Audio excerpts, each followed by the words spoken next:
Good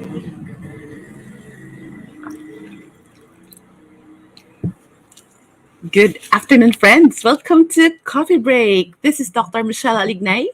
I am continuing our discussion regarding reboot and recover. I hope that you are ready with your coffee or maybe tea like me to boost up my immunity. And I hope that you join me for the next 30 minutes in this podcast, in this live stream, available via Facebook, YouTube, and Spotify. So I hope that you go and share it away to family and friends who just might be needing this kind of conversation. And just a quick kwento, friends. Oh, hello. May maaga dito. Hello, Car. Just a bit kwento, friends. I started Coffee Break during the time that there's really when the lockdown started last March 2020. So I'm doing this for more than a year already. And every time that I would tell myself, tigilan ko na kaya itong ginagawa ko. Parang it's getting tiring to do this. I feel that uh, there will be messages from people that this webinar, my episodes in Coffee Break is blessing them. So I hope that we do our part by blessing each other in this live stream, because I know that I'm the one speaking, but I know I'm being blessed by your presence, your sharing, the stars that you also send my way, and also I'm being blessed also that I'm able to share what I know. So, wag akong titigil. Oo, so the Lord will grant us actually grace to continue. So, I would like to ask you, friends, for those who are already here, what do you think you need to recover from? Ano ba ang pinagdaan? Just last year, alam ko parang, ang dami na natin pinagdaanan eh. Pero from last year until this point, what do you think that you need to reboot and recover from? Because it's not easy. It's not easy, di ba?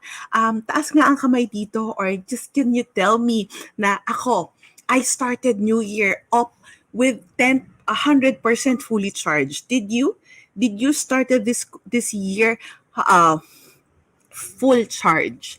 As in parang sa battery ng telepono natin, ikaw yung talagang ready for the new surge, ready for to do their best and give their all. That's too much to ask from us, di ba? While we see a lot of posts, we see a lot of motivations asking us to do that. I know that many of us did not start that on that footing. I would like you to take note what really happens during the Christmas holidays, because it is actually a reality that many mental health and family life issues are confronted during the holidays. And I will tell you, I myself have encountered being in a low moment come January and February. Why? Because maybe during November and December, we've been giving so much of ourselves. Meron nga pong tinatawag na SAD, seasonal affective disorder. It's encountered by people whenever the holidays would come. Old issues would surface, may away na nangyayari sa pamilya. Also, in our family culture here in the Philippines, we have a fixation na dapat maayos lahat. Magpapasko na, magpatawaran. Dapat hindi na mag-away. But the ironic thing is that really issues are confronted, and also aside from family gatherings, you're physically preparing. Yes, tama, Mia. Hello, Mia. I hope you're recharged. Yung kesa sa mga feeling natin na dapat recharge, either nabibigay sa iba, tas na-overlook natin yung sarili natin. And also, we didn't notice because there's a high during the holiday season, during Christmas season, during New Year, there's that hope, there's this, it's not that because wala na tayong budget pagdating ng January, but the tendency is that we overlook some areas, and then we didn't realize that we spread ourselves too thin. Kaya pagdating natin ng January, parang we're off to a wrong footing, or if not, we're actually drained, or issues that we did not actually heed in the spirit of Christmas, in the spirit of New Year. Wag mo nang patulan, wag na nating pansinin, kapag patawaran na, andyan pa rin naman. maraming mga issues hindi nare-resolve. Can you relate with what I'm saying, friends? For those of you who are here, you come to think of it, you just might would like to reflect that baka meron talaga mga issues that happens during New Year and Christmas, hindi lang nabibigyan ng pagkakataon mo pansin, or tayo mismo, there are some issues that we have internally that hindi natin inuupuan. So really, this reboot and recover is actually rebooting us, at bigyan natin ng pagkakataon yung sarili natin na to sit down, to actually do the 3 R's that I shared last Tuesday, and that is to reflect on your realities, to redefine what is really important or what is essential, and what I shared here, that what are the essential? Rest, recreation, and of course, relationships. Yun pa rin naman, di ba? And to reset our pace. Ayan, yan yung sinabi ko na let's slow start, focus on the now, learn from our mistakes, and focus on what matters. And we'd say that um, the past 2 years have been too much, no? So, yung, the past 2 years, parang ang daming issue na pinagkasya. But come to think of it, also, baka meron din mga past issues that we have that hindi na ayos. Pero during the past 2 years, doon din nabuhay, doon din nabigyan ng pagkakataon na ma-resolve. Or, yun yung nag-cause ng further issues, mental health breakdown, relationship drift, kumbaga nag-aggravate because we're all in the house, we're all stuck in the middle of the pandemic. So, what I really invite all of you friends, kung nakaka-relate kayo sa mga sinasabi ko, just press heart and or just say, yes, we can relate. Sarap, mainit-init na hibiscus tea. Okay, what I would like us to do, instead of focusing on our losses of the past year, nawalan ka ng pera, nawalan ka ng kaibigan, may namatay sa buhay mo, I would really like us to put our energies this January to February to recover. Would you like that? How have you been recovering? Naka-recover ka na ba sa gastos? Naka-recover ka na ba sa heartaches? Naka-recover ka na ba sa nawala? Na walang waistline? Na walang cheekbones? Na walang collarbone? Naka-recover na ba tayo sa mga nawala sa atin? Instead of focusing on what we lost, we have to focus on how we can recover and how we can gain. So, I would like you to really look into recovering as a sign of optimism. Ayoko nang gamitin yung word na positive kasi dapat disposition natin yung positive but not us. Hindi yung virus sa atin, okay? So, recovering is really, let me use a term that I really reflected about. When we say we recover, we have a hopeful disposition. Pakilagay nga po dyan sa comment, hopeful disposition. Can you put that? Hopeful disposition. Di ba ang ganda? Hindi lang siya basta optimism. Para na tayong napapagod sa positivity, good vibes, and everything. But we want to put a bit of spirituality with what's happening. So when we say hopeful disposition, yung ating stance, yung ating perception sa mga bagay, there's that hope, and hope is actually a gift of the Holy Spirit. So here, I would like you to realize that when we have that optimism or hopeful disposition, what really happens is that it has outcomes. And what are the outcomes of being optimist or having a hopeful disposition? One, it's the positive physical health, and two, positive mental health. And when we have both our physical health and our mental health are okay, it actually transposed to having good relational health and good relationships with the people we love. Di ba ang ganda? The other day, I think last Sunday, I watched this Facebook Live by two doctors that I trust, Dr. Didoy Lobaton and Dr. Romy Paredes. Both of them are using the natural model. I like what they shared, that really our disposition is very critical in this time of pandemic, in the middle of the surge. Why? Even though na meron kang pinakamahal na supplements at napakamahal ng mga juice and healthy stuff that you're using, no matter how good they may be, if we have fear, if we are too compressed, if we're too stressed, if there's a lot of burdens in our heart, kung nag-overthink tayo kung ano mangyayari sa 2027. So kung lahat yan iniisip na natin, and we will might find it difficult to recover physically.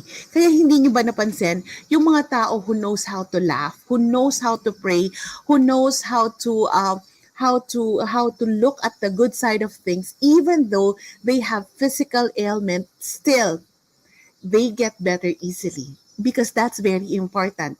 And that hopeful disposition, or shall we say optimism, will bring us to better physical health. At the same time, lalo na yung mga, kung may pinagdadaanan tayo ngayon, kung may sakit tayo, kung lalo natin iisipin, I like what Dr. Romy said, na parang don't get fixated. Oh, sasabihin mo bumababa yung oxygen level ko, but every 15 minutes you're checking the oximeter.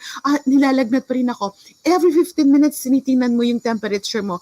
We're being fixated on things that are actually machines. Sa machine, we're not looking for other means to help ourselves. And what is that?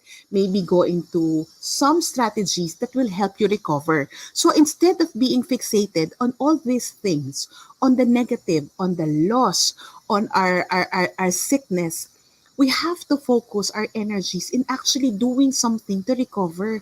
Kasi recovering, it's actually a part of us. And when our physical state is good, positive outcomes or a hopeful disposition can actually help us have good mental health. Because I've noticed in this last 2 years, really, when there is when in the middle of a surge or a lockdown, mas ang taas ng mga tao, ang level ng anxiety nila mas mataas. Pag mataas ang level ng anxiety, ang tendency hindi matutulog. Anong nangyayari pag hindi natulog, friends? Anong pinaka-critical na effect? Bukod sa eye bags, meron tayong eye bags, sayang ang skincare, 'di ba? Pero ano yung effect ng hindi matutulog? Di ba bababa yung immunity? Tapos pag bababa yung immunity, kahit na kumakain tayo ng tama, mababa pa rin yung immunity because sleep is very critical in our physical and the rebooting of the hormones in our body for our total well-being. So, if our mental health is suffering, even our relationships, even our work can suffer. So you see how one thing will really lead to another. So are you still here, friends? So what I would like you to do is we have what it takes to actually improve our total well-being. Alam nyo, pag itong mga kikwento ko sa inyo, yung mga sasabihin ko at mga sinasatsat ko pa rin dito, in one way or another, narinig nyo na sa akin to. Hindi lang sa akin, sa maraming ibang tao. But let's put it in the mindset that in order for us to reboot and recover, we have to help ourselves. Can you put that in the chat? I need to help myself. Kung ano man magre-recover ka, let's just put that as an example. Nagkaroon ka ng breakup. Sino sa inyo nagkaroon na ng breakup ever? Yung nakipag-break dati sa boyfriend, sa girlfriend, nakipag-break ka muna sa asawa mo, pero nagkabalikan din kayo. Diba when you have breakup, the more that maybe you check always the page of the person, the more that you keep being fixated dun sa mga memories nyo, the more that we get stuck trying to ruminate and everything, the more it's hard for us to recover. So for me, when I encounter that, the best way I realize for me to recover is actually to start doing things differently. Huwag mong babalikan yung paborito niyong pagkain, yung kinainan niyo dati, at huwag mo nang titingnan yung Facebook feed niya pag meron isang marites na lumapit sa'yo, Mars, alam mo ba yung nangyari? Alam mo ba yung nakita ko? Alam mo ba yung narinig ko? Tapos sabihin mo dun sa Mars mo, huwag mo na ikwento, hindi ko na dapat marinig. Ayoko nang mag-analyze pa tungkol sa taong yan. It's the same thing, friends. I'm not saying na hindi natin haharapin. Kaya I mentioned last Tuesday, we need to learn how to reflect about the things that we learned. So, for you to recover, reflect about the things that are not working. And then now, we apply on how can we help ourselves. So, Are you ready to help yourselves, friends? So the first thing that we should focus on is ourselves. Actually, it's when we help ourselves, we help our relationship, we help the people around us, we help them do better things. So what I really would like you to do, the first thing is that really practice gratitude and mindfulness. Dalawa to, practice mindfulness. Ah, ah, Tatawa ako sa'yo mo, Car, Marites. No, no. Maricar, yes. Mars, mag-care tayo. Ganon, pwede. Bago yan, Maricar. Maricar, Mars, mag-care tayo. Ah, sige, Car. Talagang ka-rhyme ng name mo, no? So here, the first thing that we should do is practice mindfulness. Mindfulness is being focused on the now. This is a totally different topic altogether. So I would like you to look into, are you focusing on the present moment?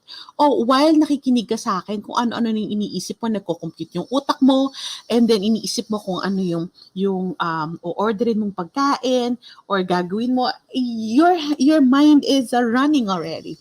Come to think of it, I would like you to learn how to focus on the now, maybe sip tea and just nguya and reflect on the words that I'm saying. So we're both in this together. So when we try to focus on the now, we actually affirm the good in life. We actually note, wala naman ako magagawa para dyan. For now, so eto na lang muna ngayon. 'Di ba? Kasi ang tendency natin, friends, ang dami natin laging gustong ma-achieve, gustong mangyari, hindi pa nangyayari, gusto na natin kontrolin. Yung college ng anak mo na grade 2 pa lang ngayon, gusto mo nang kontrolin, paano yan? So, ang nangyayari is that we are getting stuck in the present, but our minds are in the future. Kaya yung tension natin lalong tumataas at tumataas. Yan, si Mia, momshi of multitasking. Alam ko naman may trabaho ka ngayon, friend, at nakikinig ka pa rin dito. But what I'm saying is that it's just not being mindful of this moment, but actually making the most out of the present state. Kung anong meron ka ngayon, wag natin sabihin na dapat, sana, kasi wala nang ganun muna for now. In the middle of this pandemic, kung naka-quarantine man yung pamilya, kung naka-isolate ka man, make the most of what's happening now. Kahit sabihin mo, I'm in the middle of an isolation, this is a time for you to rest and reflect about the practices that you've been doing. So that's one. Yung pala nga, practice mindfulness. The second, gratitude. Affirm the good in life. Diba, lagi natin nasabi yan na dapat. But what I realize, friends, ang hirap maging grateful pag may pinagdadaanan. Tama ba? Pag you're in your rock bottom, in all honesty, napakadaling sabihin na dapat magpasalamat tayo. But actually, when you're there in the middle of a pit bottom experience, it's so hard to actually be grateful. So sometimes it's hard to look for the things that we would like to be grateful about. And what we can start with, thank God that we're alive each day. Yun lang. Pwede na yun. Pwede na yun. Salamat may kuryente. Salamat may internet. So, each things, it does not need to be so big. May sakit ako Hindi pa rin ako okay. Okay ka pa rin kasi buhay ka. Wala ka sa ospital. Okay ka pa rin dahil may pagkain kang kinakain kahit na may sakit ka. Diba? Diba? Buti na lang nagpa-practice ako mag-thank you kahit may pinagdadaanan. Totoo yan. So, it's really a practice. It's a shift na, ano ba yung pagpapasalamat ko? Aba, kung may nagbigay sa'yo ng prutas today, kahit na hindi mo paborito, blessing yan. Source of vitamin C yan, diba? So, there. So, thank God for what you have.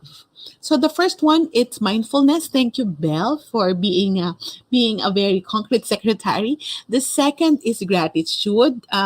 Wow, ang cute-sweet mo naman, Car. Salamat, may Doc itself. Thank you. Thank you rin kay Lord at binigyan ako ng kapasidad na dumaldal ng ganito at talino na para ibahagi sa inyong lahat. Number three is eat to nourish. Friends, anong lunch nyo? Nakaka-bless ba sa katawan mo yung lunch nyo? Hindi ako sobrang strict sa diet namin. But I will tell you, we eat brown and red rice, unpolished. As much as we can, we try to avoid processed food. As much as we can, nagpa-fry kami. Yes, kagahapon, ang sarap ng fried fish fillet. Pero we make sure that we have gulay every day, like what we have now. We had gising-gising, that's gulay. And also, majority of the week, we try to have fish and vegetables. Yes, we eat meat. It's good. It's yummy. But we try to moderate it. Bawal sa bahay namin maubusan ng gulay. So, what I mean is that when you put something in your body, is it nourishing your body? Or it's just satiating your craving? You know what I mean? So here, for example, I take this probiotics drink called kefir. I'm not into drinking powdered juices or iced tea. So ngayon, ang iniinom ko, this is really, look at the color. It's hibiscus, yung leaves, the hibiscus roselle tea. And it's something, it's doing wonders for my body because it's really really rich in nutrients. So no more tocino, longganisa, hotdog, burger, and fries. Meron din kaming ganyan sa family. Namimili lang kami ng quality. Yun yung isang secret. Hindi lahat pinapatulan. So, kailangan maging consistent para, yan ang tawag namin, treat day. So, the other day, we had burger and fries. Yes, we had that. Because 80% of the food will nourish and then 20% will be for the treats. And that's important. Bakit importante yun? Kasi even the circulation of our hormones, if lalo na kung galing tayo sa sakit, wag puro junk food yung kainin nyo kasi mas mahihirapan yung body nyo, walang pagkukunan ng nutrients. So make sure that you eat to nourish, not only because you're bored, okay? The fourth one, immerse in nature. Taas ang kamay ng mga naging plantita ngayong pandemya. Bakit ko sinabi to? Because we cannot access nature anytime you want to in this pandemic. And if you realize na people now are actually moving more towards the mountain, where attracted to the beach, they're going hiking, they're taking long walks in tree laden places. It's because that they would like to access nature. So immersing in nature does not automatically mean that ay gusto ko dun lagi sa park, sa mapuno, gusto ko dun sa probinsya, but hindi naman natin yun ma-access anytime. But if you can do something that will remind you of nature, and you can actually put nature at home. So, kaya nauso ang pagiging mga plantita. So, I have this plant beside me. Yes, that's why. Nature is a great healer and a great antibiotic. The therapeutic effects of nature is powerful. So, for those of you who are actually recovering, kung yung mga, alam nyo, na-realize ko, others are so blessed because you have provinces. Meron kayong probinsya na pinupuntahan. Ako kasi, yung probinsya ko ay suburb. I live just outside Metro Manila and that's my province. So, nung maliit ako, naiinggit ako sa mga classmates ko na umuwi ng province. Yung talagang province na, and then I don't have that. But I realize that I appreciate that. I appreciate going to provinces, going to far-flung places. Hindi naman yung talagang liblib, okay? Ako yung tamang gitna lang just to be able to access nature. So please, if you can, go and access nature because it will help us recover. There is a therapeutic effect to the power of nature. Ganun kagaling si Lord, di ba? The food will nourish and also the nature will nourish. Okay, number 5, engage in something you enjoy. What is it that you're doing that you're enjoying? Earlier I was writing an article. This is for Feast magazine, for my communities magazine for coming April. Kwento ko na sa inyo. And it's connected to my topic last Feast Conference 2020 about hobbies and healing. Doing something we enjoy, it's actually what we call deep play or active leisure. So pag sinabi nyo sa akin na I just would like to enjoy watching Netflix or my K-drama. Go and enjoy, but it's not active because you're passive there. Magkaiba yung you're actively involved in doing something you enjoy. Do you like watercolor? Do you like crochet? Do you like baking and blessing people around you with what you're cooking? Like me, as I always mention, I like making soaps and balms and candles, and I also trying my luck in watercolor. So, yan yung mga bagay na nag enjoy ako. At napaka-importante yan to recover.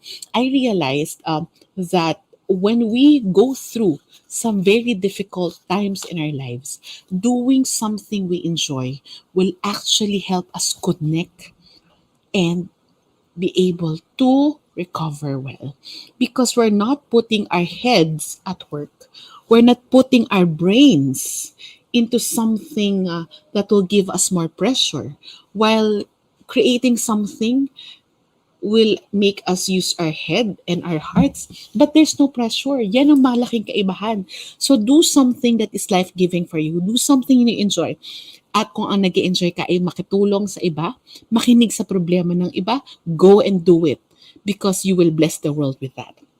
Number six. Number six, find fulfillment in creative and productive projects. Parang similar sa sinabi ko. Meron ka bang project na gustong magawa? Actually, ako, ang project na ginawa ko nitong break is that to clear up my workstation, to set up two shelves. One is ito at my side and then the other one beside me.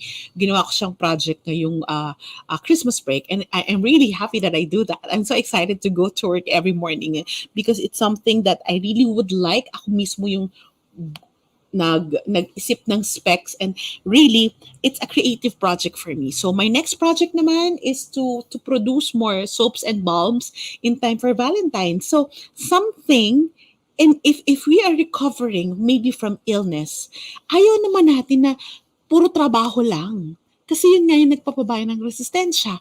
Ayaw na, kung meron tayong problema sa pamilya, ayaw naman natin na ibigay lahat doon ng energy natin. Kahit na mahal natin sila, nauubos din tayo. Doing something you enjoy and finding fulfillment in creative projects are actually two things for you not to put all your eggs in one basket. Let me say that again. Don't put your eggs all in one basket. Hindi lahat 100% of your energy is about work. Not 100% or 80% of your waking hours is devoted to family. Why? If that area in your life failed, how would you be? Kaya yung iba parang, ano ba yan? Nawarak na ako ng pamilya ko, ng asawa ko. Hindi ko na alam kung sino ako kasi hindi ka naglagay ng some of your eggs in the other basket. So, do not put your eggs in one basket. If there's a creative pursuit, a creative project that you would like to start this 2022, can you put it there in the comment section? Ako gusto ko pang magdagdag ng mga products. So, I think nung New Year, I'm so excited. Nag-try ako mag-experiment na gumawa ng lip balm, my luscious lip balm. So, nagawa ko na. Yes. So, those are the 6 things that you can do for yourself. Now, let's move on. I have additional. What are the things that you can do for others? Diba? It's not about us. It's just not about us. What we need to realize is that we need to recover unang-una for ourselves. The next is for our work. And then the third is actually we're doing it because we would like to love more. Tama ba? We would like to bless our family. We would like to actually do more for our friends. So here, I would like you to reflect about this. The first thing that we can do for other people, engage and relate with people. Engage, and you know what I'm doing right now is engaging with you.